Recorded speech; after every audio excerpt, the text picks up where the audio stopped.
We want to know? He's into it, bro. Oh no! Like I said, man, this is super chill, dude. So we're just gonna like just chat, dude. Do you just want to like know a little bit about my backgrounds and stuff? No, I mean like so. First off, dude, Yeah. thank you. Oh no, thank you. Thank you for coming out here and hanging out with me. Really appreciate, like I said, dude, anybody that wants to come and sit down in front of the camera and just like talk about themselves for a little while, I'm super into it. Thank you for inviting me, man. So, I mean, there's always a reason why either I reach out to somebody or like I'll like accept their request to come and sit down. And so like for you, for instance, I just see like you, like we've met before. Obviously we've rolled, we've hung out, whatever. Yeah. But like, I see like you like are in the midst of like making jujitsu like your life, like competitively, like, financially, like, you know, you coach, you do like, you know, production stuff for events. And like, it just seems like your whole world revolves around jujitsu. And so that's why I was like, dude, that's pretty cool, dude. Like, let's talk about it. You know what I mean? Yeah. And I got hooked. I got hooked, bro. It's an addictive one. And before we even go any further, man, everybody, this is Rich Killer Valdez. I'm sure you might have, if you follow jiu-jitsu in the SoCal area, I'm sure you've seen this guy on something. Oh, yeah. But yeah, dude, I mean, you just told me a minute ago, but just so everybody else knows, gi or no gi? No gi all day. All day. Don't get me wrong. I love the gi. I do. It's fun to learn it. I always love learning new things and everything. Yeah. But my game progresses a lot faster in no gi for sure. Okay. Like I feel like I've learned way faster because there's a lot of learning curve when it comes to the gi. Whereas in no gi, coming from a wrestling background, it's cake. You know, it's already the same. Yeah, it's the same process. I got to get them down to their back, keep them on their back, and then finish.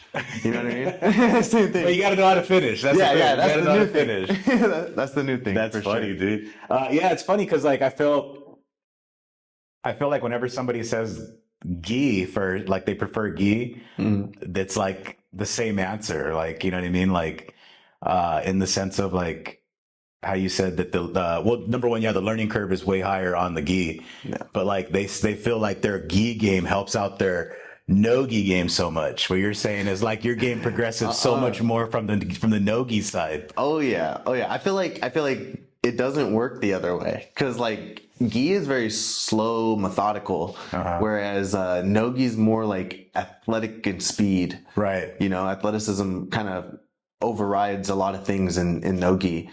Whereas you can't get away with that in the gi, right? So that's kind of like my idea of why the no gi is better for gi versus gi is better for no gi. Because like the gi, I don't have those grips to rely on to slow somebody down in no gi. Yeah. You know what I mean? Or to sweep them or to get that leverage. I have to know exactly where I need to be. So I need to be super technical just like them, but I have to do it in a way that makes it to where I can control them too. Well, either way, I love the fucking answer, dude, because I love no gi. Thank God. Thank God. One of us. Yeah, bro. I love it. But I mean, like I've seen you, obviously you train at, which I consider as a gangster ass class, dude. You're in Checkmat La Habra. Yeah. I mean, dude, like you got some killers there. So, I mean, I see you guys doing the gi there, obviously too. Yeah. And I mean, so I know you obviously have a somewhat of a love for it or else you wouldn't do it. You know what I mean? Oh yeah.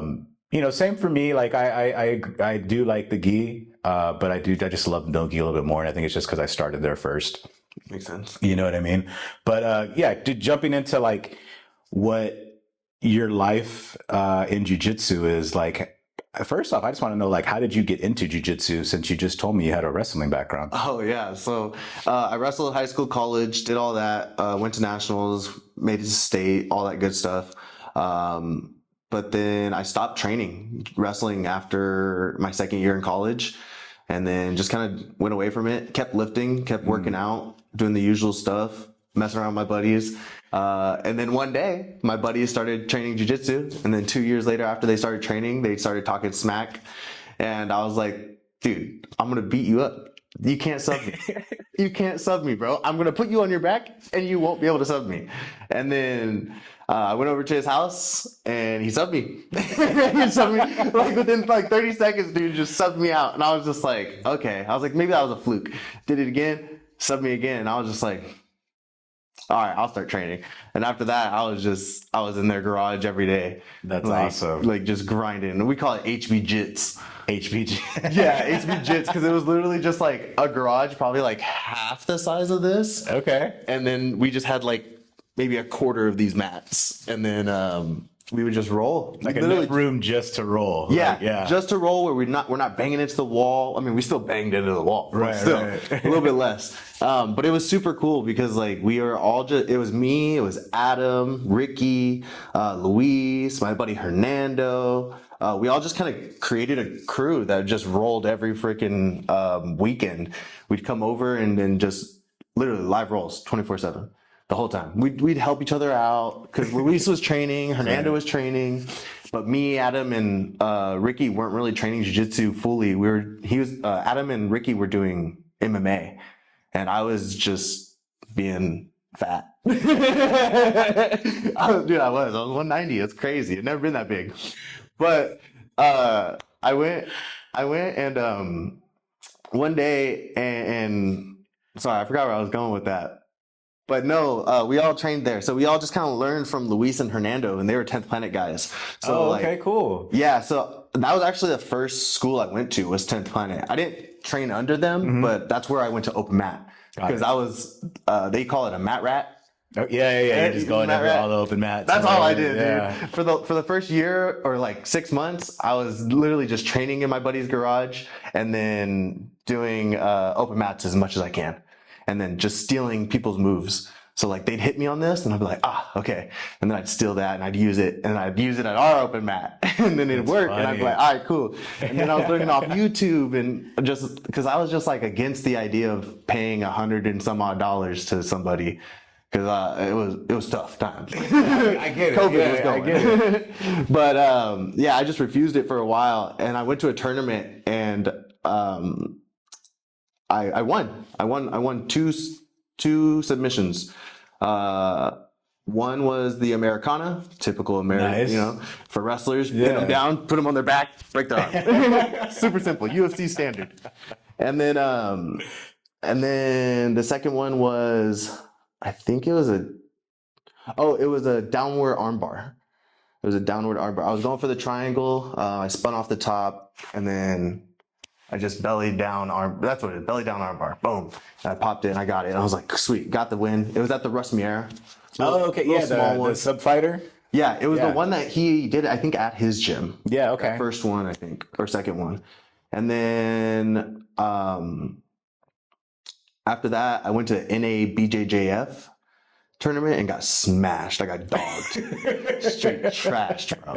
And I was like, all right, it's time to sign up for a gym. Nice. Yeah, And then that was okay. it. That was the story. And then Ricky and Remo, my buddy Remo, took me over to Checkmat and signed up. I got hooked. There was just so many killers. And then plus Elders there, who I wrestled with in college. So Oh, really? yeah, I went to Mount Sac with him back in 2012. That's cool. Yeah. Yeah, I'm a fan of his jiu-jitsu, man. Oh, he's I've watched him compete. And you know, I ate one of the ADCC Opens, and he was just murdering it. Dude, Yeah. he's incredible. But I mean, he's on everything. You know what I mean? But same like you. Like I see you on just all these different events, dude. Like, you know, like they're like all the like local events, all the like basically like anything in Southern California. Yeah. Like I've seen you like be a part of it. Yeah, that's my game plan. Is I just want to get into as much jiu-jitsu as possible. I learned right away though that I don't really want to do like the IBJJF tournament style. I want to do more of the like subs, the sub onlys, the super fights, because I noticed that's where a lot of the money's at, especially for blue belts. You know what I mean? like I'm good, but I can't win IBJJF black belt. Yeah, well, okay. That's cool that you brought that up because it's like I just feel like there's so much like going on right now when it comes to like the IBJJF tournaments and like people's feelings towards it. You know what I mean? And like you're saying, like there's no money in it. You know what I mean? But like, so yeah, like it, obviously, like if you want to make jujitsu like a livelihood for you, like you're looking for some paper, you know what I mean? Yeah. But like you don't feel the need to like kind of like go into those like tournaments for like a recognition, if you will, like to be like, hey, you know what, like, yeah, I smoked everybody in my division at IBJJF, which is put on a pedestal. You know what I mean? I mean, I do think it's good recognition wise, but there's only like 2-3 tournaments that you'd have to hit. You know what I mean? Of those to be like noticeable, right? Like Pans, or Nogi Worlds. Those are like the two main ones that I would make like an effort to go to. Right. But still not doing it in the gi. I'm only doing the no gi ones. Sorry, Lucas. No, I did tell him no, I would compete in the gi. But yeah, no, I don't think for recognition nowadays. I don't even think it's IBJJF anymore. I think it's these super fights that are coming up. Okay. I think that's where we're turning to. It's becoming more of a show versus a high school tournament. Right. You know what I mean? Right. Which brings more advertisers, which brings more money to the sport. Yeah. So I think you don't really need to be recognized. Don't get me wrong. A lot of people have been recognized off of IBJJF, but I don't think that's where your starting point would be. I think that's the end point. You know what I mean? Like, I feel like you take a lot of the high level 10th Planet guys or high level any other guys that just do a lot of sub fighters or sub onlys, and you toss them into IBJJF, they're going to run through half of the people. But it just kind of depends, Yeah. you know?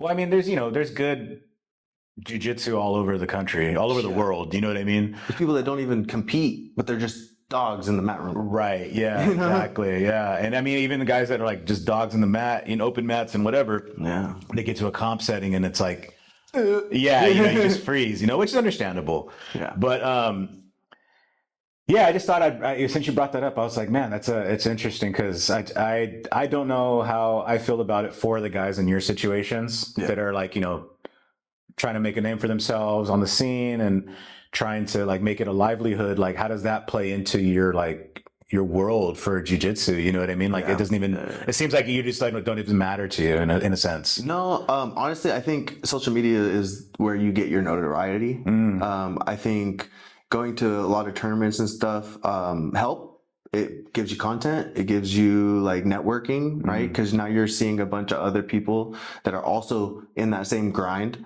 But I don't know. I don't know how to explain it. It's just like, I don't know. Like, I feel like the typical way is kind of saturated. Whereas like, if you just go into as many tournaments as you can or whatever you can do, super fights, especially if you don't have to pay for them, you know what I mean? Like, shoot, that last one I did, I got paid to show up. Like, right. Like, that's fire, bro. I didn't even have to win to make money. Let's go. Show it to those all day. But no, money's everywhere. It's just a matter of how you go and get it. Everybody's got their own route. There's a lot of people out there that are really, really good with the camera, but then their jiu-jitsu sucks. You know what I mean? And they're getting beat by the, nobodies. But on camera, they look real good and they have a ton of following, You know how to edit that together. Yeah, exactly. They know how to edit it right? Like, and that's the thing too, is like when I do my editing, I make sure if I lost, like, I don't want people going away from my video thinking I won that match. Oh, so you'll show it. Yeah, so like that last one I have of me getting heel hooked, like I put the ending on there, and I put a little meme like sound on it too. It was like no, like as he turned my ankle, I was like no. It was awesome, but it's one of those things, man. It's just like I think funny content. I think things that like talk, like get people talking, will just grow your notoriety, and then you have to have a game to back it up. Yeah. And then that's like the perfect formula for like growing. And did you kind of just like, are you just kind of like kind of building this or learning this as you been going, or is it something like you sat and like plotted and like thought? And oh, bro, I fly by the seat of my pants. Okay. I don't even know what date it is. Okay. You were like 5 days ahead earlier. Yeah, exactly. So like for me, I don't really plan anything out too much. Even in like my my Instagram reels or stories or anything like that, it takes me like 20 minutes and I'm done, you know. And Just throw it up there. it's less than 20 minutes, like 5 minutes and it's done. Yeah. I just throw it up there because it's not about making it look high quality yet. It's about just getting it out there. I just need to be a face. Right. Once I get a face, then I'll have people wanting to help me with that. And then I can get better at that. You know? Or just making the content itself, it just gets better over time. Cool. The other part of it, like, going again, just like making this kind of like your life and livelihood. I noticed you've been like building a lot of like sponsorship, like with different companies and whatnot. Yeah. Was that part of just kind of like because you've been getting out there so much and they were getting a hold of you, or was it like just relationships you've had, or? Honestly, I've been blessed, dude. I got lucky. And you know, luck is just preparation meets opportunity. Nice. But I prepare for those kind of things. Like I've always thought, business wise, right? I have a AA in business administration and stuff like that. So I understand business and marketing and all that stuff. But I never put it in practice. And once I got into jiu-jitsu, I kind of like just put my ego aside, I guess, and started asking for help, you know, because expensive tournaments, expensive clothing, it's all expensive. So it's like, I need help. Okay. I'm a coach now. Before I was a personal trainer. Okay. Right, I wasn't making much money then either. Okay. But, what I wanted to do was I walked around, the first sponsor I got was Sundays. It was Sunday Silk Screening. They're actually in Ontario. And how I got them was I just walked up to all the vendors at Golden Sun and asked them like, hey, are you guys looking for an athlete to sponsor? Are you guys looking for an athlete to sponsor? One person was just like, we're new. Another person was just like, no. And then Sundays was like, they're like, yeah, actually, we kind of are. I was like, oh, cool. Well, I got double gold today. You should get me. and I tell them my resume of like wrestling and background and stuff, and then tell them what I want to do in the future. And then they're like, oh, okay, well, come to our shop and we'll talk about something. Cool. And I ended up messaging them. They didn't reply. I was like, okay. The next Golden Sun comes around. I see him again, and I'm like, "What's up, guys? Why y'all ghost me?" You just called them out. Yeah, exactly. And they're like, "You gotta come to our shop," and they gave me the address right there. And I was all like, "Oh, okay, they're serious. Like they were actually serious." I was like, "Cool." I guess I could have just Googled them. Right. But yeah, so I ended up going to their place. We talked about it. They were like, "Yeah, we're willing to, you know, put our name on you as long as, or no." We'll pay for your tournaments as long as you wear our gear every time that you compete and you repost their posts and stories. So as long as I just tag them once or twice a week, and then wear their gear when I compete, all my comps are free. Wow. Yeah, that was a sweet fucking deal. That was my first deal. That sounds like a sweet deal. Yeah, dude. After that, I was hooked. I was like, oh, fuck this. I'm going to go to everybody. Like, what's the worst they tell me? No? Exactly, like, yeah.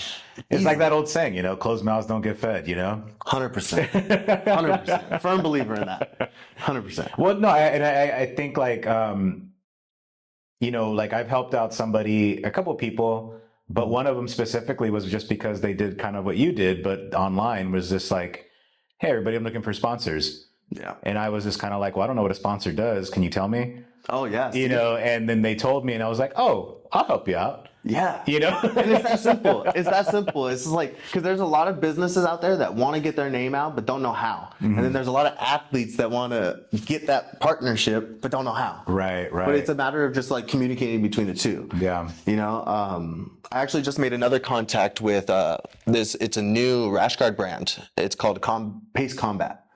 I seen that. Yeah. I saw you talking about it. Yeah, that's it. So I'm coming up. They're going to have their own brand of rash guards that are pace, that are just pace, probably ranked, not ranked, design based, etc. And then they're going to have cross brands. So like it'll be collabed. Right. So it'll be Pace Combat collabed with Rich Killer Threads. Nice. And then it'll be like my designs, my ideas, what I wanted on it. And then people can rep that. And then I make off, you know, some money off the percentages. So that was really cool.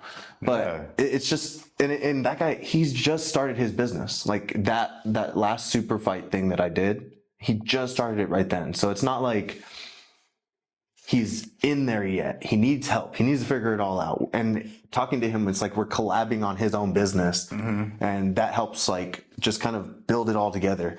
It helps him, helps me, monetary, helps him, longevity, and stuff like that. So it's pretty cool. It's just a matter of like, I think for everybody else, right, that's looking for sponsors and stuff like that, I think it's a matter of just talk, ask. The worst they're going to say is no. Yeah. Everybody listening to this, there you go. Ask. 100%. Keep that mouth wide open. Catch all the flies. Heck yeah. But no, actually, one of the things that I found really interesting with you was you do the production for a pretty big event, in my opinion, for Subversive. I'd say the biggest. It's definitely one of the coolest ones. Yeah. It's definitely one of the coolest ones, especially their last event, like I said, was like, it looked ridiculous. It looked so cool. And you were in charge of production for that one, correct? Yeah. So I was helping put everything together. So like the couches, the tables, the merch tables, the ticket staffing, bars, etc. Yeah, I was just in charge of rentals and everything like that. How does that like a day like go for you though? Like what does that entail? Like you're saying like you helped with all these different parts of it, but like just a little like behind the scenes if you can. It's hectic. Everything's changing. It's crazy. Honestly, the world of production, if you've worked in it, it's nuts. It's never going to do it the way you plan. Something's always changing in production. So just being able to be adaptable and stuff like that, like being able to do it on the fly is really easy. Like for instance, we had a row of couches, and then we had chairs behind them, and then we had chairs on the side. And then all of a sudden we had to add more chairs. So we had to call the ticket people. We had to renumber all the seats. And it's just like, we had to play catch up sometimes. Yeah. And it's just like trying to get ahead of certain things. And it's just, it's hectic. If you can't handle the heat, it's like Hell's Kitchen, bro. Don't get into production. Yeah, man. don't be in production. If you can't handle it, if you can't handle stress well, it's not for you. But you know, it's cool. What I think is really cool, like, as hectic as you say it is, and all the little things that you have to like kind of build with on the fly and everything, like when you watch it, it just looks like it's flowing. Yeah, you guys don't see it. Yeah, exactly. That's what we want. That's the cool part of it. You know what I mean? At least to me, that's the cool part. It's like, I know there's a lot of shit going on behind the scenes, but it's like, when you watch it, you're just kind of like, oh, you don't even notice it, anything like hectic. You're just like, this is going great. You might see like, you know, something wrong with the feed or something like that, but you can't really like blame. Everybody has those problems. Exactly. What was it? What was it? The Logan Paul fight? I mean, UFC they had a has bunch issues. Of issues. UFC has issues. Netflix has issues. Yeah, like, it's a common theme. Yeah. But it's like, you do the best you can with what you have. You know? We make it work, and that's the thing. And we're blessed too, especially in the jiu-jitsu event community. Our people are a lot less rowdy than like a UFC fight or going to like an MMA fight. Like all the spectators are there to like kill, like blood. You know, whereas jiu-jitsu's all like, come on, let me see some cool shit. I want to see you do a flip. Like stuff like that, where it's not going to really hurt too much, but it's still going to be cool and exciting. Yeah, I mean, I've been to like one big MMA event. It was a King of the Cage like a long time ago. Yeah. I mean, it was fine. It was, you know, I had a good time. But yeah, the jiu-jitsu stuff that I go to, even when I went to like the big ADCC in Vegas, like there's just a level of comfort there. You know what I mean? And maybe it's just because I feel like I know like everybody there is in tune with what's happening and everybody's like in good spirits. At least it seems like that. Seems like it. Yeah. But yeah, I mean, like when you're there watching everything, you know, I mean, is it hard to like kind of like obviously still have to work because like you're a fan, like I'm a fan, like you know, it'd be like It is hard. There are some times where I make sure that I'm watching on the mat. That I'm watching right next to the mat. There's certain matches for sure. It's hard. It's hard definitely balancing working and still being able to watch it. But I'm there for work. Once again, I don't follow too much. So unless it's like some two really big name people that I want to watch, I don't really care because they're all competition. Like at the end of the day, I want to be where they're at. I want to take their spot. I want to take their stuff. You know what I mean? Yeah. That's what it comes down to. Yeah. So I don't really care too much. Dude. But no, so right now you made a comment about how you don't really follow, but like you're a fan, right? Because if you're there, you watch it, you enjoy it because you know what's happening. But like, I feel like that's almost like a common theme in just like any kind of profession. Like, think of like the construction guy whose driveway is beat to shit because he does construction all day long. Why is he going to do construction at his house? I wouldn't. So you're doing competitions all the time and constantly trying to build on that. So you're kind of like, why am I going to sit here and follow everything now? Yeah. Like, I'm just trying to do what I got to do. Yeah, exactly. I can watch the clips later and steal their moves. I don't need to watch it live. I'm a big copier. I'm a copycat. That's hilarious. I don't know if you watch Naruto. No, I don't, but I know what you're talking about. Yeah. Okay, well, there's the Sharingan, and he's called the Copycat Ninja, and it's like anytime he sees a move, he can instantly copy it, and like I feel like that sometimes. It's like I see certain moves, and I'm like, I'm using that, and then I'll go and use it. I'll watch the Instagram reel and then go and use it. That's so funny, dude. I'm a very visual learner, so as soon as I see something, I can copy it. Right? Really? Yeah. One time, like 1 or 2 times, and it's over. Well, I mean, dude, that's a blessing then. Yeah, and that's because there's so many times I see cool stuff and either I forget about it or B, I just like, I can't do it. Yeah, 100%. Most of it, I can't do it. But majority of the time, I can usually catch something. I've been doing a lot of like this. It's like I'm in half guard and I'm starting to like darce them, like pretend like I'm gonna darce pass, and then I'll like dive my head into their belly and front flip over their body, and I'll land in like a north-south. And when they try to fight into you, just use your darce hand to like trap them.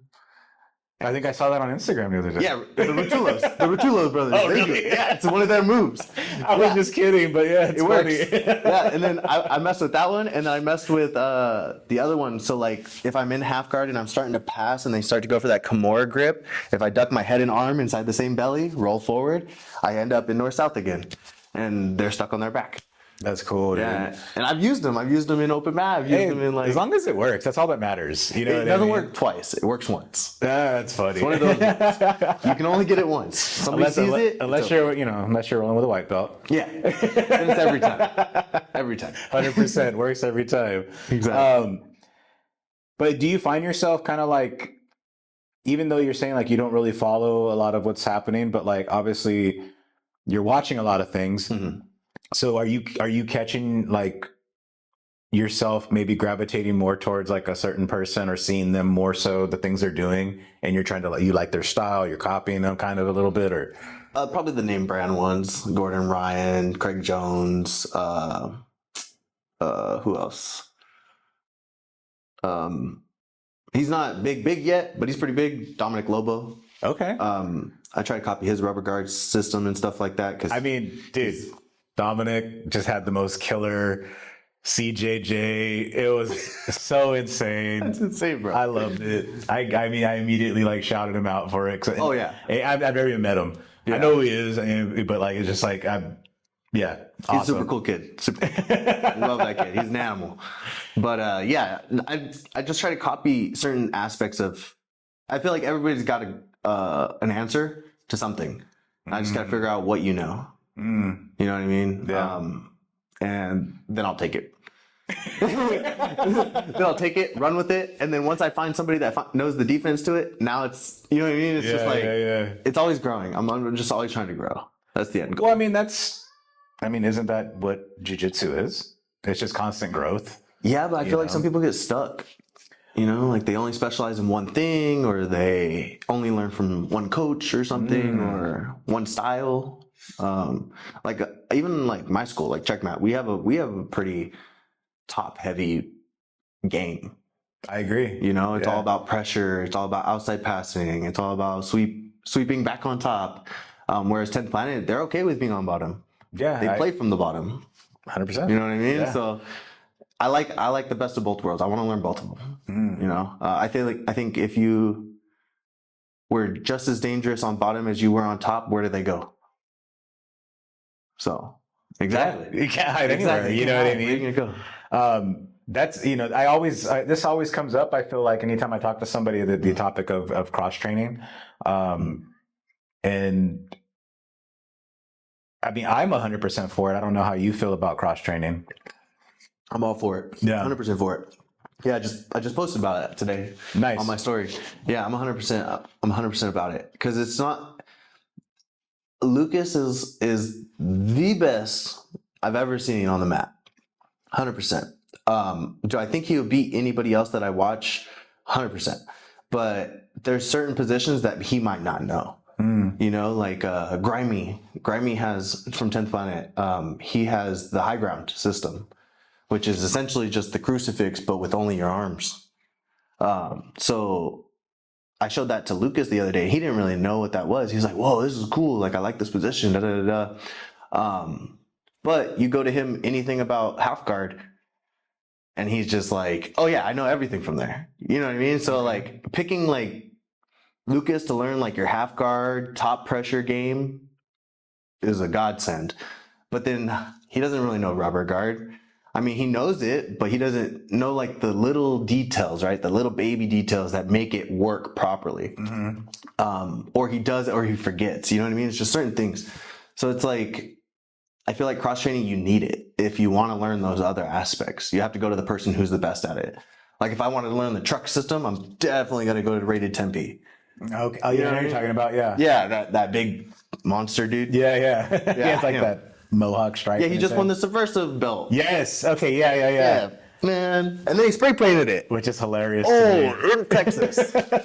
Yeah, that's nuts, bro. That was nuts. Before you continue, how did you guys feel about that?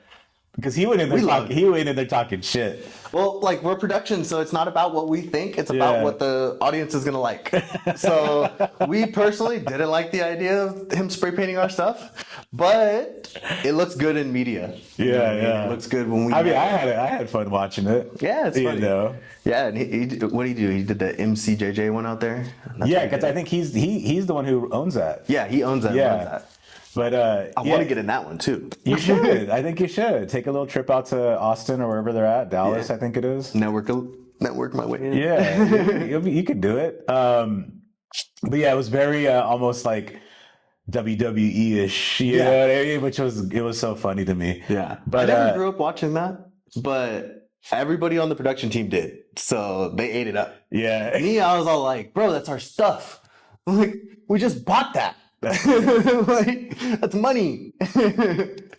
but no, back to cross training. Oh yeah. So when you're saying like with Lucas, it sounds to me like that's like your base, and it's like a great base that you're learning off of. Oh yeah. You know, and then you're just kind of like picking styles that you see, and you're kind of like, okay, let's go learn that one. Is there ever any kind of like, you know, kind of like, hey, like, why are you going there? Or is there pretty like an open school? Like, nah, it's pretty open. Oh, okay, cool. We're just looking for subs. That's it, man. It doesn't matter how you get there. He thinks he does make fun of me a little bit. Yeah. He's like, "Oh, 10th Planet." That's hilarious that you said 10th Planet, because me being 10th Planet, I get it all the time. Yeah. I get it all the time. Yeah, man. You go to Gracie Baja, you go to anywhere else, and they're like, "Oh, 10th Planet." Huh? Yeah. There's like, I don't know why, dude. There's like a huge stigma against like 10th Planet. Yeah. I don't know why, but I know why. I think it's they grew this. I think it's because they, you know, when they came out, it was like, we're not using this gi. Yeah. Granted that Bravo comes from the gi with Machado.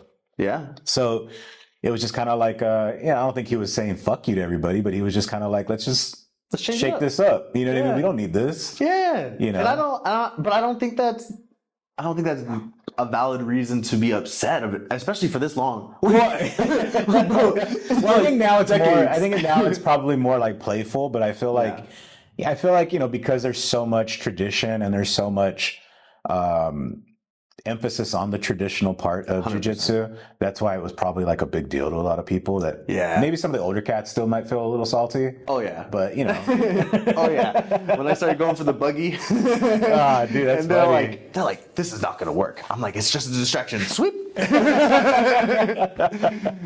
Yeah, it's fun. But no, I think cross training is good. I think you're supposed to do it. It's just part of the game. I did it in high school too for wrestling. You know, I'd go and train with the Canyon Springs kids. I'd go and train with Centennial, Santiago, and I was going to Corona High. So it's like, it's good to know what your opponents are learning, and it's good to know that there's a different style of game, and you don't have to just stick to your own, which kind of frees up your own style.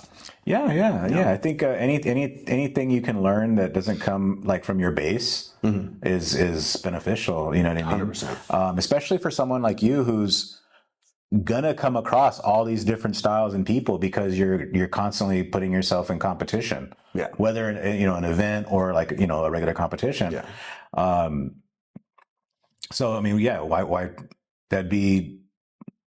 It would not help you at all to not cross train. No, it wouldn't. Because what if somebody, like, oh, dude, I remember for the longest time, my biggest problem was the flexible people, the ones that can fold up.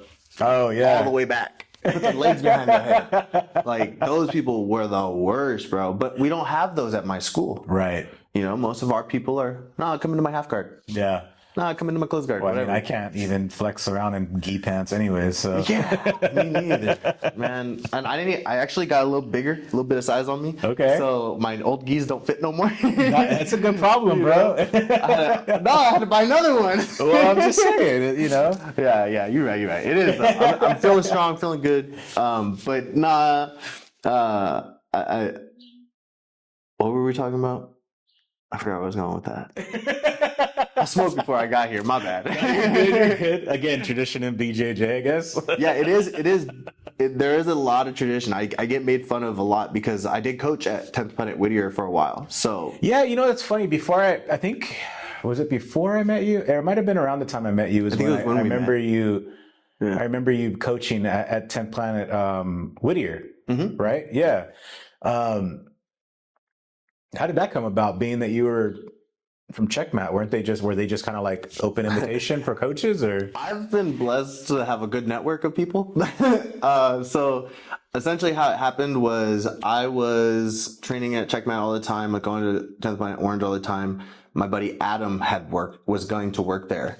He was there for like a couple days and he was just like, it doesn't fit my schedule. I gotta go. So then 10th Planet Whittier posted an ad about it and I saw it and I was just like, text my buddy. I was like, yo, you're not working there no more? Or did he fire you or something? And then he was like, no, I just can't fit it in my schedule. And I was just like, oh, okay, cool. You mind if I hit him up? And he was like, yeah, do it. I hit him up and then talked to him one day and that was it. Are we talking about Adam? Adam Garcia. Oh yeah, okay, cool. Yeah, I didn't know that. Yeah. He worked there for like a day or two. He didn't fit it into his schedule too. Got it. Okay. Because he works like a dog too. I know. He grinds it out, dude. It's rough. It's rough having kids, man. I got a dog. I know. I'm just kidding. Cut it out, dude. I'm just kidding. You're gonna get hate for that one. Yeah, I know. I'm gonna get a text later from Adam. You don't know. I love Adam, dude. Adam's amazing. I love that guy. Yeah, I've known him since high school. Same with my buddy Luis and Remo. We've all been high school friends, growing up together. We all went separate, and then jiu-jitsu brought us all back. That's sick, really. Yeah. We all were doing completely different shit. Adam was bodybuilding at one point.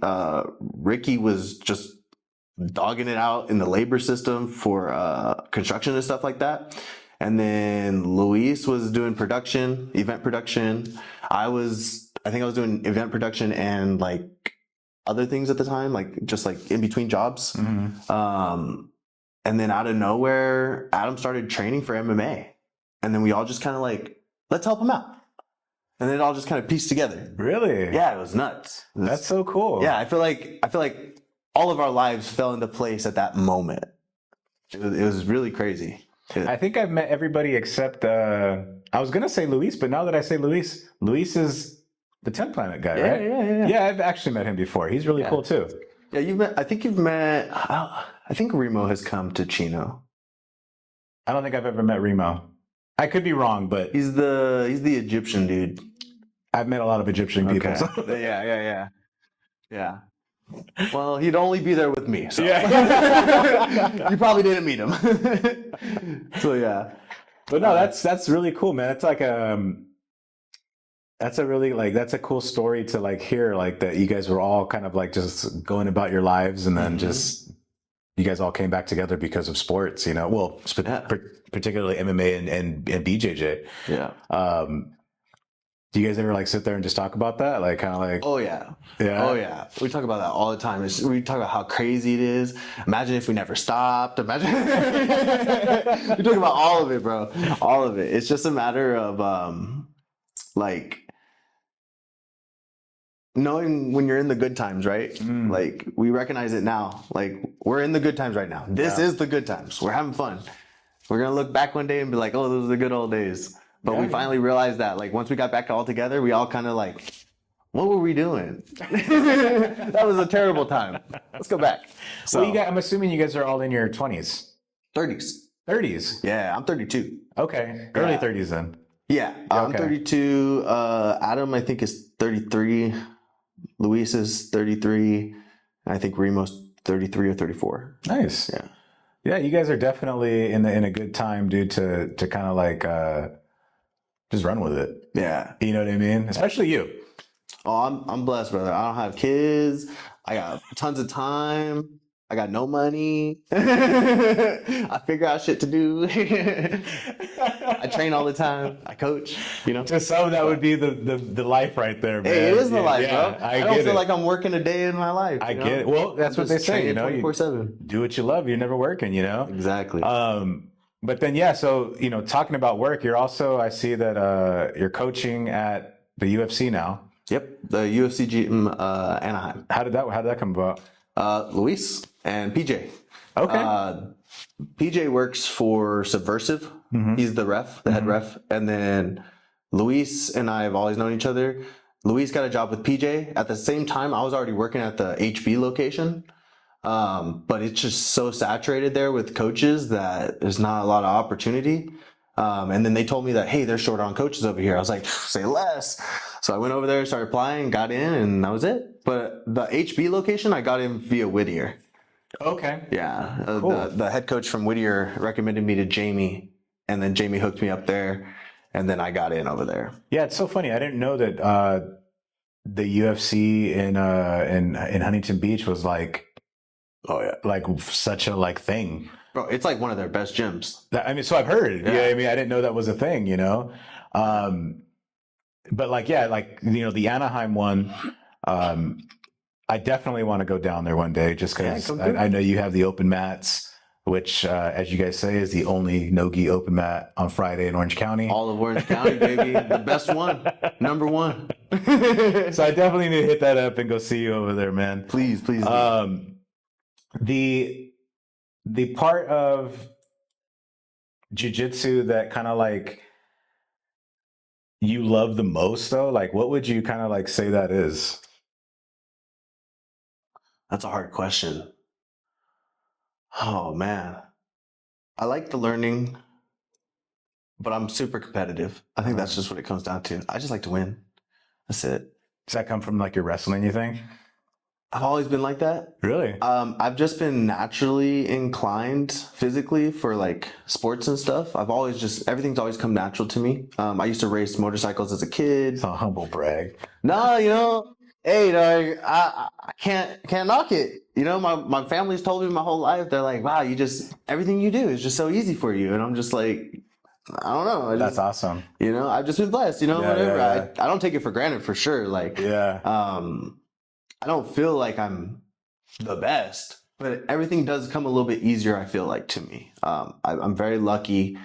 But I think the best part is the competition. It just comes down to the fact that, like, I just love to fight people. I just love it. And especially when it comes down to like beating somebody and like there's nobody else but that other person. You know what I mean? Like I've played teams, I've played soccer, I've played football, but there's nothing like that feeling of I just beat you and there's nothing you could have did about it. Wow. Because you did it. You know what I mean? Yeah, Like, yeah. That's just like, or that, what's that guy? The bowling guy? He's all like, hate it or love it. You watched it because that's all you could do. You know, like, that's it, man. That's what it comes down to. Dude, I love it though, man. I mean, obviously, since you're such a competitor, it's like, yeah, it only makes sense that's one of the reasons you would love to do it, you know? Yeah. The only reason I asked was because just like some of the things you had said about like, you know, like you don't really follow much and like you just kind of like, you know, when you go to these things, you're just kind of like doing your job. So it's kind of like, well, what is it then that you really like, you know? But if it boils down to just a competition, man, that's kind of gangster. Yeah, I love winning. I love it. No, that's cool, man. And it's everything. It's not just jiu-jitsu. It's anything that I really do. I just want to be the best that I can at it. Like, I don't know. Maybe my grandma said that a lot to me when I was growing up. Like, if you're gonna do something, do it to the best of your ability. You know. Yeah. And it's always been like that. I play Rocket League. I play Call of Duty, and I'm ranked like pretty high. You know, like I don't even know what Rocket League is. Rocket League's soccer with cars. Cars that can fly in the air, and it's just soccer. Okay. Yeah, it's just soccer with cars. All the kids, you'll know what's up, dude. You know what's up. But yeah, I played that. But I'm like champ. I'm like champ 2. And so there's bronze 1, 2, and 3. Then there's silver 1, 2, and 3, gold, diamond, platinum, champ, and then grand champ. Grand champ is like the top 1,000 in the world. I'm at champ 2. So I'm 2 levels from being in the top 1,000 of the world. Is your competitiveness making you want to get to that other level though? Yeah. Dude, I have so much hours clocked into that game. Like well over a month's worth of hours. That's crazy. Yeah. That's also my way out. So when I'm stressed, when I don't want to think about anything, I play video games. So that's also it. But then I get competitive with that too, so I have to turn that off. Well, either way, though, like it makes sense because like some of the people I know that, you know, are kind of like in your boat that just do jujitsu, that's their life. You need that extra thing to just kind of like get away from it for a second and shut off that part of your brain. Yeah. So it's understandable for sure that you would have something else that kind of like, even if you are super competitive at that too, you know. But it's different. It's different. It is, dude. I don't have a coach. I'm just learning. When we were talking about a little bit ago with Lobo, do you see yourself kind of going that way with CJJ? I always ask everybody that's competitive because it's like, I'm a fan of CJJ. So I'm like, I want it to get bigger. Man, I would love to do it. My wife would kill me though. She's not all for the CTE that you get from hits and stuff. And yeah, it's open palm strikes. It's, you know, it's less damaging. Same thing though. But it's still damaging. Yeah. And if you get somebody that knows karate, they got a really good palm strike. You know what I mean? So I would do it maybe like once or twice. I wouldn't do it for like the longevity of it. Yeah. Yeah, I think if God forbid, that blows up. But if it does, I'll go that way if I have to. You know, wherever the money goes, I'll follow. You know, but yeah. No, yeah. I mean, like I said, I'm a fan of it, so I want it to get bigger. Yeah. You know, and then like we were talking about, I asked Adam the same question. Yeah. And he was all for it. You know what I mean? No. I had one of the guys here, Jamel. Yeah. You know Jamel. I know Jamel. Yeah. He's all in CJJ. Oh yeah. You know, but yeah, you know, I actually hope it gets bigger because I just find it a little more exciting. It is. It changes the game up too. Yeah. Because like you can't stall. Yeah. And I mean, and it's Subversive, you work with them, so they're always incorporating the matches there. Yeah. Do you feel like it's a big draw, like for people, like when they're there? Oh yeah. Everybody's like, it's really hype. Yeah. I think the more strikes that happen, the more hype they get. Like, yeah, dude. Like it just follows hand in suit, bro. Like it's crazy. Like they won't even be like effective strikes, but they just throw their hand and it's just like, ah, like it's crazy, man. It's crazy. They didn't even hit it. Or they're like palm striking the rib and they're like, yeah, hit him harder. That's so funny. And I'm all like, no, that's not hurting him. But once again, it's up to the viewers, It looks whatever good. they like, It looks that's all good, that matters bro. to me. That's all that matters. As long as they're happy. What is next, like on your I don't know, do you have like a line of like comps coming up or events like that you're going to be doing? I just saw a couple ads for the AIGA one that's happening in Long Beach, I guess. Oh, you know what? AIGA, dude. You went to AIGA. Oh, yeah. With your checkmat team. Yeah. That was one thing I definitely wanted to ask you about, because I mean, maybe a lot of people don't know what AIGA is yet. You know what I mean? Nobody does. And I don't know I know it comes from overseas. It's right. It's where it originated, but like, Yeah, it's Russian. their events look so insane. Yeah. There's tons of money in it. It's like, their production value must be crazy. I kid you not. I went to the AIGA one, dude, and I swear, like, I know production. This is like a studio, an actual studio. Like where they film car commercials and shit. Right. Like, it's got soundproof walls, soundproof hallways, like crazy, live lights and stuff that tell you like, oh, we're live right now. Right. They got all this stuff, and like that's not cheap, man. I've worked in production. I know that's not cheap. That's like minimum $100,000 for the day, and I'm just like, how can they afford that? And then when you come to like the day where we all competed, like there was nobody in the seats. Like it was mind blowing that they were just like throwing this money out there, and it was just like, it wasn't, I wouldn't say going to waste because we still had the show and everything, Right. but like it was kind of just like overspent. You know what I mean? But it was amazing, dude, being able to like be in that production and like see it all, and like eventually that's what Subversive is going to be like. But we're going to get there one day.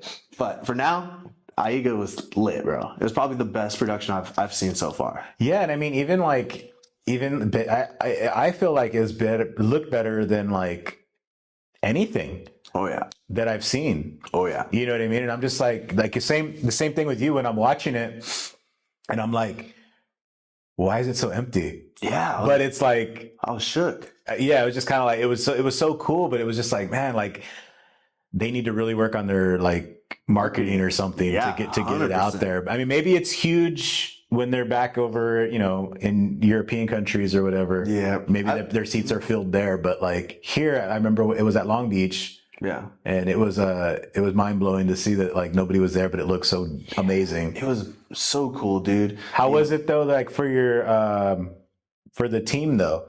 Oh, that was cool. So yeah, like how was it for how was it being there with your checkmat team?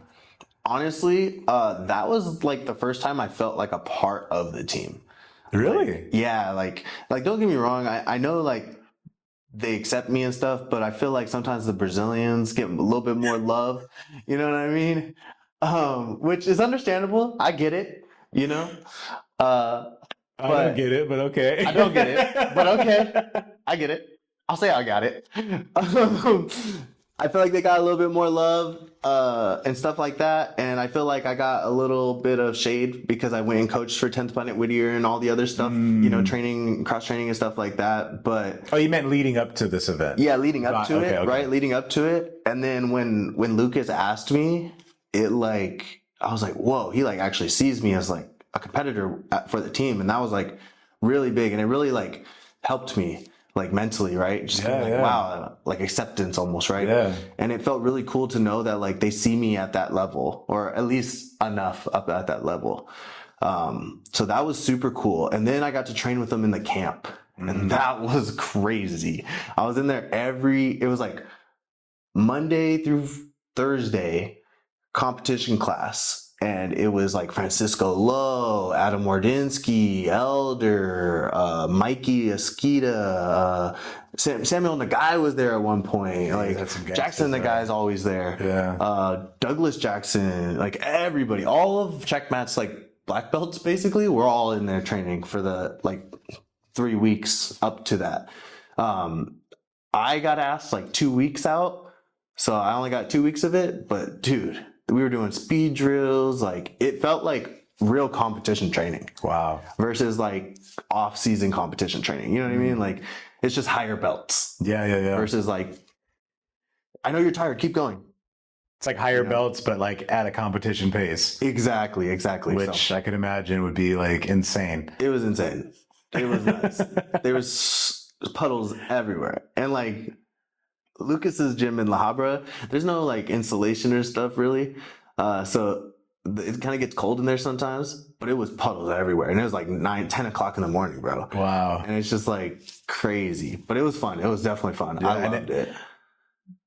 I can't remember, but did you guys win? You guys won. Yeah, you our guys team won. won. Yeah, your team won. Yeah, our team won it. And then 10th Planet got second. And then, it was super sick. It was so cool to see all our guys win, dude.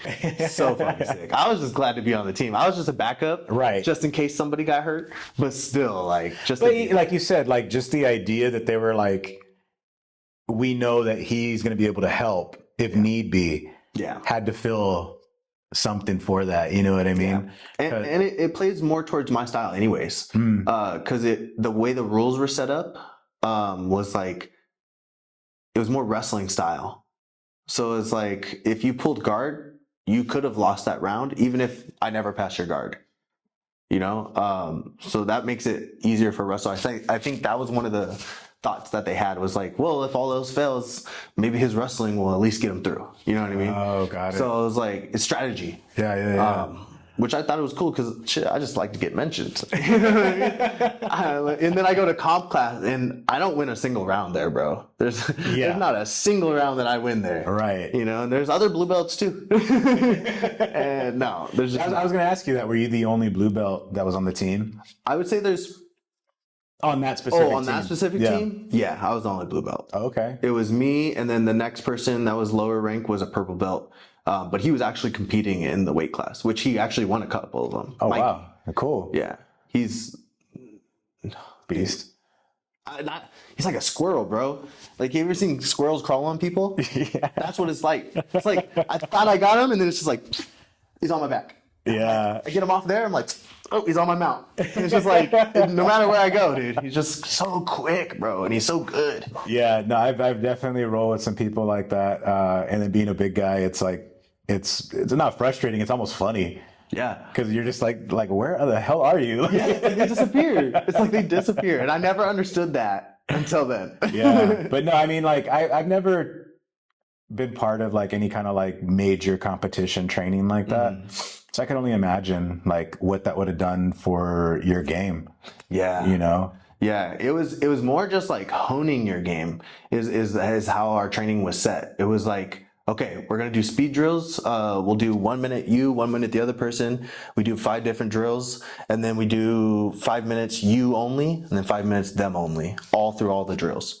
But the drill was open to you. So it was like, what do you want to work on? So work on your game. Okay. So if it was just, okay, I'm gonna throw a knee cut. Boom. We're just doing knee cuts for a freaking minute straight. Boom, boom, boom. And then the next one was like, mine was the X pass. I love the X pass. Put the hand on the hip, hand on the knee, throw it through.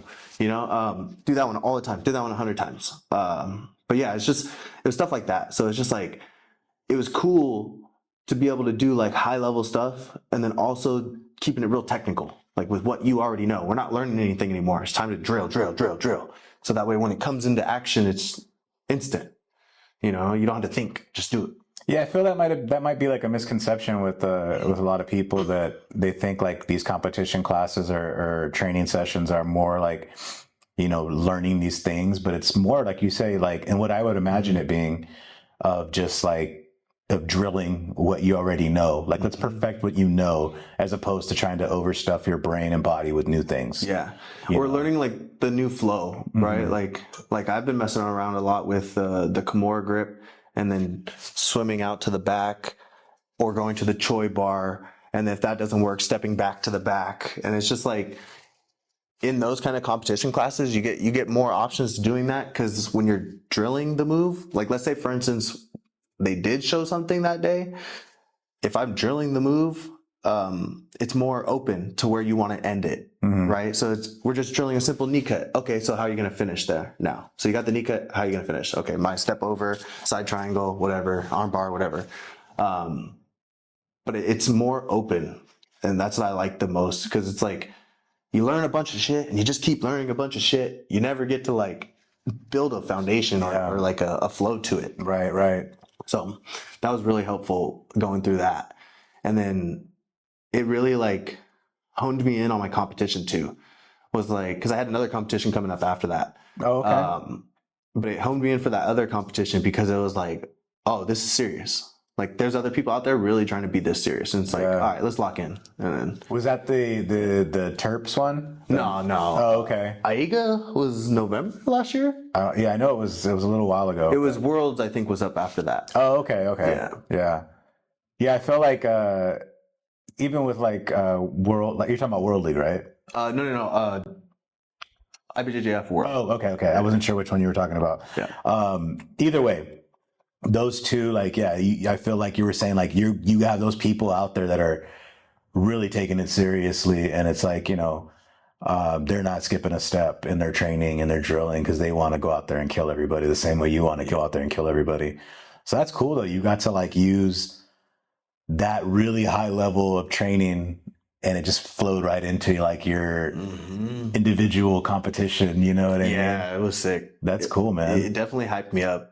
I love those guys. They're honestly such a cool group of guys, and they're all just wanting to get better. And they want to win. And it's like that's all we think about. Just winning. How are we gonna get to the win? Yeah. A couple of the guys have come through here, but not too many, obviously, because we're not exactly super close. But a couple of the guys have come through here for open mat, and everybody's really cool. That I've come across. Hell yeah. You know what I mean? And then like, again, like, because we both know Adam too. So like he's from there, or I don't know if he still goes there, but he was from there. So, obviously like he's really cool. But the one I was just mentioned right now, the mopping Terps one. Oh yeah. That was more of an event, right? But it was team based as well. So they said it was team based. There was like a team aspect to it. It was more like a PGF, right? Where they sponsored the team. Oh, okay. Yeah, I wasn't sure. I didn't get like a whole bunch of information on it, but I knew like I kept seeing it everywhere. Yeah, it was essentially just a regular tournament. Okay. Like with certain weight classes, certain male, female. But there wasn't really a team objective, right? The game was like, okay, let's get the win, right? The sub counts for 1 point, anything else is 0. But there was no, like, you don't get anything if your team won. Got it. You see what I'm saying? Okay. Like, you just get bragging rights. Oh, my team won. Yeah, my team won. What if you lost on that team? You know? Yeah. Like me, I was out first round, Yeah. So, but what if my team won? Like, I still don't get nothing for that. Since you said it was kind of like PGF a little bit, how do you feel about PGF? I don't really know too much about it. I just know that they did that sponsored thing once. Yeah. And then they did, and then Andy Varela tackled somebody into the couches, and I was like, I want to do that. That's all I really know about PGF. I'm not gonna lie. Dude, I know they're there for a couple days. Number one, I love Andy Varela. Yeah. He's super dope. But yeah, PGF I'm also a fan of. I think you would like it, which is why I brought it up as soon as you said it. What's the format? So it's team based, and your team does get a prize, if you win, it's money. Sign me up. So that's what I was going to ask you is like, have you ever thought about going to their qualifier that they have in Vegas? Oh yeah. Yeah, you should definitely look into it, I think. Yeah. I think this year, I think I'm going to pop into all the qualifying stuff. And like ADCC trials, I think that's next year, right? Probably, yeah. I think so. I think you're right. Because it's like every other year or something like that. Yeah.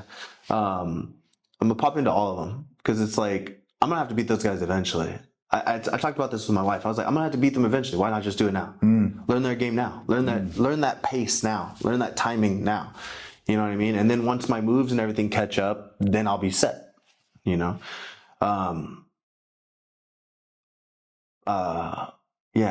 Yeah, I think that would work best. But I think the mopping turps event was sick. I think it was honestly the coolest event I've ever been to. That's cool, man. Yeah, the going back to what I was saying with the PGF. Oh yeah.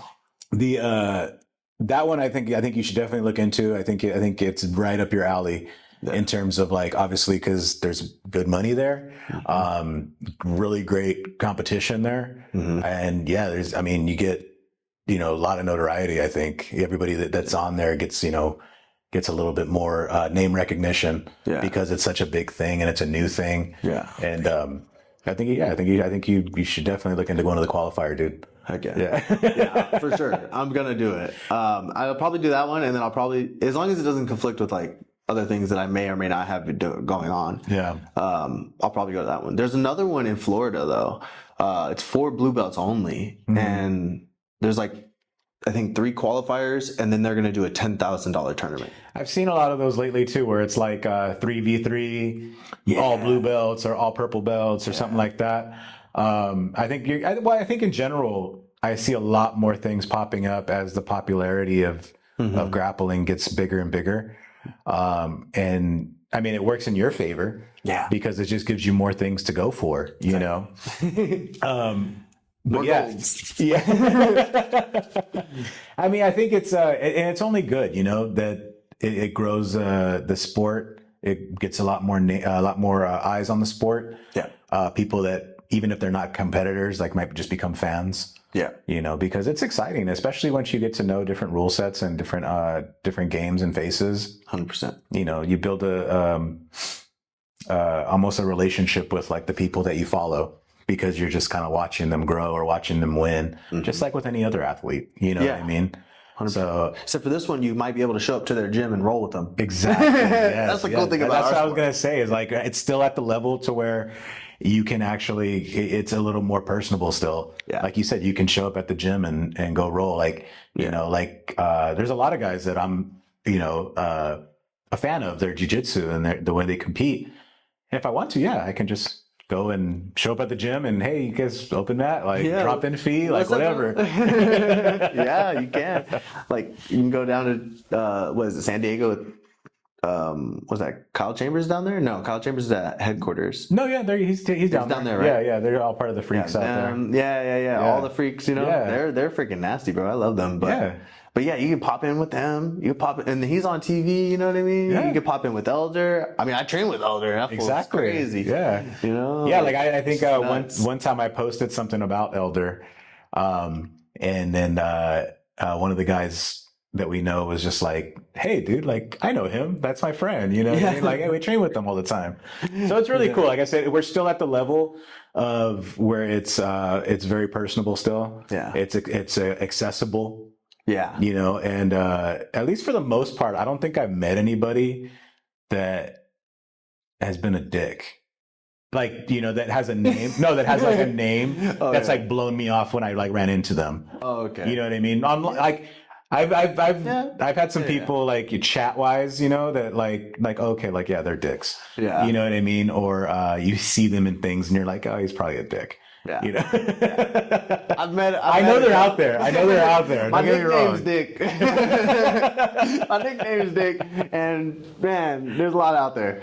That's the thing too. Is like I feel like right now, jiu-jitsu as a whole is going through like a cleansing. I feel like we're throwing out all those bad coaches, those bad athletes, those the people that aren't doing right by the world, right? I mean, there was a coach that I know, he got kicked out for grooming. You know what I mean? So like that's crazy. And then there's Chris Rosales. He was an AOJ guy, trained at 10th Planet Orange all the time. And then next thing you know, he got caught on YouTube talking to some 14-year-old girl. Wow. As a 20-something-year-old man. I had I don't even, that name sounds familiar, but like. You know him. Okay. You know him, dog. He was a big name, dude. He was a brown belt. Okay. He was a big name. He was really good. Yeah. He won Arte Suave a few times. Oh, man. In the gi, out the gi, he's really good. But he still competes, actually. Well, I mean, I hope like you said, I hope that is a thing, a cleansing that we're going through. You do hear it, especially with like the McDojo thing. That too. They like post everything, which is great, good or bad. Yeah. But they're just kind of like very informative, so I hope that continues, and I hope that stays, a thing. There's also a thing, I don't know if you've heard of it, where it's called Academy Safe. What's that? It's like a vetting system, if you will, for gyms. So it's like kind of like if you wanted to be like you're a coach at UFC. Yeah. If UFC was part of Academy Safe, they would make sure that you are not like have like any kind of record or anything like that. Something on your background that's like a little questionable. And then it also would, like, if anybody that was coming to, say here or to your gym, and you had a thing that said like, well, we're run through Academy Safe, all the coaches here. Yeah. It would just be like that level of 100%. like a sigh of relief for the people, 100%. But yeah, that's I didn't expect you to say that. No, dude, I think there's a huge cleansing, brother. And I think it comes down to like, there's a lot of people that, got black belts via time, and then they needed money and they opened up a gym, and it worked enough, but there's a lot of gyms out there that are just like they don't want you to wear certain clothing, or they don't want you to stain their white mats. And it's like, why'd you buy white mats? You know what I mean? Or like there's some gyms that won't even let you wear wrestling shoes on their mats. And it's like, the wrestling shoes are made for mats. For the mat, They're not going to do anything to them. Yeah, I mean, I can understand some of that stuff to a certain degree, because it's expensive. It is. 100%. If you invest a lot of money into your gym, and a lot of that money is for the mats. You know what I mean? So I can understand some people being a little picky, I guess would be a good word. Yeah. But there is a little bit of overreacting sometimes when it comes to it as well, that I've seen and heard. Yeah. There's a lot, brother. There's a lot out there. I just work here, though. Yeah. I don't know. I just work here. Okay. But I mean, yeah, you're obviously more out in that world a little bit more than I am. I like to pop around to different places. Gyms. Yeah, I like to pop around to different places. I've been to a good amount of gyms across the states, but I think you're like, especially more so in this SoCal region, you've probably been to a lot more than I have. Oh, I've been to probably every one of them. Yeah. Within like a 50-mile radius. Well, I mean, I guess that also explains why, like, when I say like I haven't really come across like any like assholes, like you're like, nah. They're there, bro. They're there. They might be the assistant coach, but they're there. Aren't you an assistant coach? Nicknamed Dick. Just kidding. Nah. But yeah, it depends, and that's the thing too. If that's like your style, like by all means, go hang out with those people and like whatever. Yeah. Obviously, not the the pedos and everything. Right. But like everything else, if you just like the douchebag style, be the douchebag style. That is a thing. That's fine. That's a thing, and I think some people not against that. Yeah, some people gravitate towards that. 100%. That's fine. And unfortunately, it's typically 10th Bennett brand. Dang, I'm not saying anything. Wow. I'm just saying. I'm not saying anything. But that comes down to the whole traditional thing, right? Okay. You don't see it too much in Brazilian because it's like there's so much tradition into it. But don't get me wrong, there are some coaches that don't know how to coach. Yeah. Yeah, I agree with that. I think there's coaching isn't for everybody. 100%. And I think there's people that have a tremendous amount of skill and a tremendous amount of knowledge, but they might not know how to, relay that knowledge to another person and and be able to teach them. Yeah. Like they might just be like an awesome competitor. 100%. But it is what it is. I can't knock on anybody's hustle. Oh no. Yeah. Money's money, dog. Whether it's yours or mine. Either way, like actually that I wouldn't mind having somebody who's kind of an asshole sit down in front of me right here. No, that'd be kind of fun. Be good content. Yeah, I think it would just be nice to see I guess somebody who's open about them being an asshole talk about it. I would say I Don't put any names out there. Don't put any names out there. I can recommend somebody. I'll tell you off camera. I'll recommend somebody, dog. I got you. I appreciate that. Yeah. But yeah, no, but like he's not like bad. He's not a bad guy. Yeah, he's just a He's dick. just thick. Yeah, you know. I know a lot of people that are cool dicks. Yeah, exactly. 100%. You know. But no, let's break away from that. But yeah, we actually I asked you that question before we started talking about Aiga. Oh yeah. Was the like what's next on your list of events or comps? I'm thinking about doing that Aiga tournament that's in Long Beach. Because they are coming back. Yeah, they're coming back. I think it's a smaller tournament. I don't know if it's a team or not. Okay. It said team, like first place team in Masters, adult, and then females. You all get like $1,000. First, second, and third, I think you get like 500, 300, something like that. Mm-hmm. So I think I might do that if it's not like a team thing. If it is a team thing, I'll try to bring some more people. Yeah. I think about doing that one. I think Worlds for JJ World League is coming up. I think I might do that one. And then there was the 26th. I think it's NABJJ of this month. Okay. I think that's next weekend, right? Something like that. 2 weeks. 2 weeks, yeah. Cool. Got a lot of weight to lose. But yeah, so that's pretty much it. NABJJ is in April 26th, and then May 3rd. No, May something is the other one. Okay. That'll be. So I mean, you got an idea of like what's coming up and what you want to do, what you're interested in. Yeah, relatively. Yeah. Is that kind of just typically flows throughout the year like that for you? Like you just kind of like have an eye on like what's a month happening? ahead. Okay. Like a month ahead. Just because like I don't want it to be too costly on my sponsors either. Because like as it gets closer to the date of the competition, it gets more expensive. Right. But yeah, usually like a month out, I'm good. Oh, that's awesome. Yeah, I forgot about that. You had said that they pay for all your comp fees. Yeah. That's blessed, brother. Blessed. That's a blessing, man. Blessed, bro. I sign up for as much as I can. As you should. I told them, I was like, look, I plan on competing like once a month. It's like $150 to $200 per comp. Like, as long as you guys are willing to do that, I'll put on whatever. That's not too bad.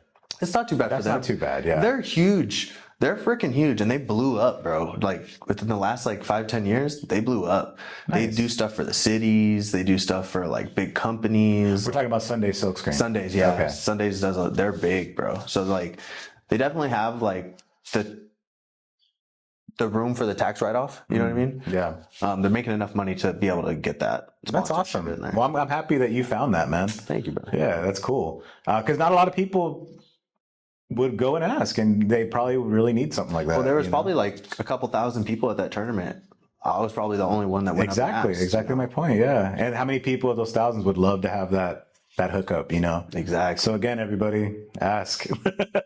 Was it open mouths? Closed mouths never get fed. That's it. Yeah. It's true, dude. It's true. You gotta just talk. And even if that person that you're talking to says no, I guarantee they know somebody that's willing to. There's something there. There's always something. Yeah, and like you said, what's the worst they're gonna say is no. They're gonna say no. We're not looking. That's it. Yeah. Okay. My bad, bro. Yeah, exactly. No big deal. Next one. But dude, speaking of Sundays, you want to shout anybody out before we head off? Yeah, shout out to Checkmate La Habra for allowing me to train under them. Shout out to Lucas for always being there in our corners. Honestly, bro, you're the best. I appreciate how much effort you put into our gym, especially having a new child on the way or already here. So I appreciate you a lot. Elder for always being there for 6 a.m.s and getting us more no-gi classes in the morning. Shout out to my physical therapist / personal trainer, Smith Forged. You can check him out on my Instagram. And then Sunday Silk Screening and La Malavita, and soon Pace Combat. So stay tuned for those. Nice, man. Well, hey, dude, I appreciate you coming through. I appreciate you sitting here and chatting it up with me for a little while. I appreciate you having me. Great seeing you. Thank you. I hope we get to see each other soon. Roll, open mat. You can kill me with some of those Instagram moves. Whatever you want. I'll show you. I promise. But yeah, man. Thank you very much, dude. Appreciate you, brother. Peace. Thank you.